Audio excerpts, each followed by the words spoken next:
సిబిఐలు తిరగకూడదు కనుక మేము మోడీ ఏం చేసినా సమర్థిస్తాం, మోడీ కన్నా ఎక్కువ సమర్థిస్తాం అనే వైఖరి టీడీపీ జనసేనలు తీసుకుంటున్నాయి.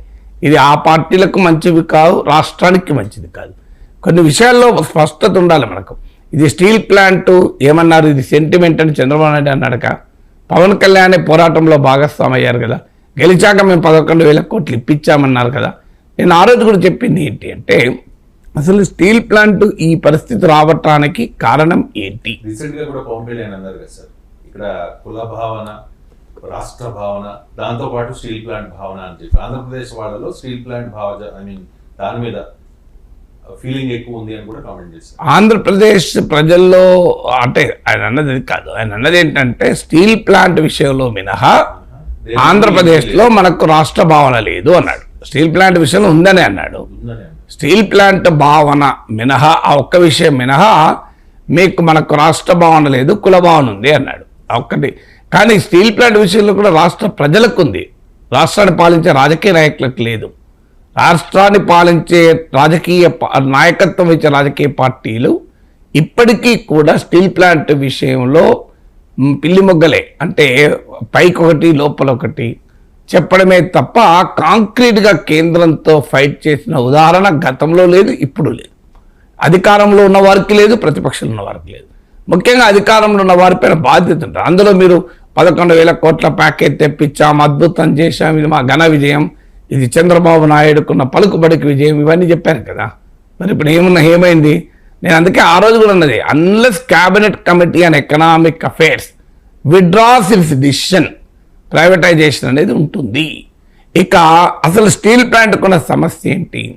స్టీల్ ప్లాంట్కు ఉన్నటువంటి మొదటి సమస్య, ఈ నష్టాలకు మూలం స్టీల్ ప్లాంట్ అసమర్థత కాదు, స్టీల్ ప్లాంట్లో ప్రొడక్టివిటీ లేక కాదు, స్టీల్ ప్లాంట్ కార్మికుల సామర్థ్య లోపము కాదు.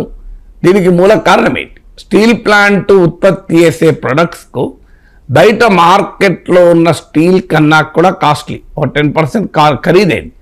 కానీ అడ్వాన్సులు ఇచ్చి స్టీల్ కొనుక్కుంటారు. కొన్ని వేల కోట్ల రూపాయలు అడ్వాన్స్ చెల్లిస్తుంటారు కస్టమర్స్. అంత డిమాండ్ ఉన్నటువంటి ప్రొడక్ట్స్, 10% పైగా ధర ఎక్కువన్నా కూడా అడ్వాన్స్ ఇచ్చి ప్రొడక్ట్స్ కొనుక్కునేంత స్థాయి స్టీల్ ప్లాంట్ది. సో దానికి ప్రొడక్షన్ కెపాసిటీ చూసినా 7.2 మిలియన్ టన్స్, 20 మిలియన్ టన్స్ వరకు పెంచుకోవచ్చు. 20,000 ఎకరాల ల్యాండ్ ఉంది. సో ఒక నేచురల్ హార్బర్ ఉంది పక్కన. కానీ అక్కడ దాని మరి ఎందుకు నష్టాలు వస్తున్నాయి? నష్టాలు రావటానికి మూల కారణం మిగతా ప్రభుత్వ రంగ ప్లాంట్లకైనా ప్రైవేట్ ప్లాంట్లకైనా ఖనిజ వనరు, అంటే ఈ స్టీల్ ప్రొడక్షన్లో కీలకమైంది ఐరన్ ఓర్. ఈ ఐరన్ ఓరు ఉండాలి మెయిన్. సో ఐరన్ ఓర్ అనేది ముడి పదార్థం, రా మెటీరియల్. ఈ రా మెటీరియల్ కొరకు ఇప్పుడు మీరు steel authority of India limited తీసుకున్నా, ఇతర ప్రైవేట్ స్టీల్ ప్లాంట్లకు తీసుకున్నా, ప్రభుత్వమే వాటికి క్యాప్టివ్ మైన్స్ కేటాయిస్తుంది. అంటే ఆ స్టీల్ ప్లాంట్ వాళ్ళకే తవ్వుకునేలా ఇనుప ఖనిజం నిక్షేపాలు ఇస్తుంది. ఇలా క్యాప్టివ్ మైన్స్ ఉంటే 500-600 అవుతాయి ప్రొడక్షన్ కాస్ట్ ఒక టన్ను రా మెటీరియల్కు. అదే స్టీల్ ప్లాంట్కి క్యాప్టివ్ మైన్స్ లేకపోవడం వల్ల 6,000 దాకా కూడా పెడుతుంది, 4,000 to 6,000 పెడుతుంది.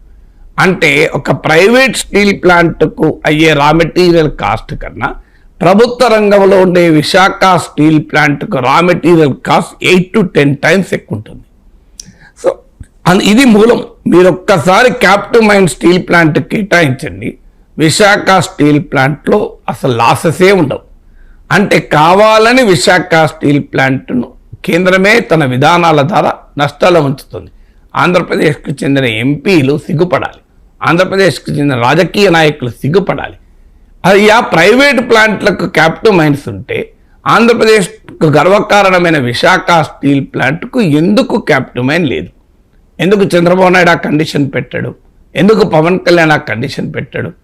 ఇవాళ ఎన్డీఏకు తెలుగుదేశం మద్దతు ఉపసంహరించుకుంటే ఎన్డీఏ ప్రభుత్వ మనుగడే ప్రశ్నార్థకమవుతుంది.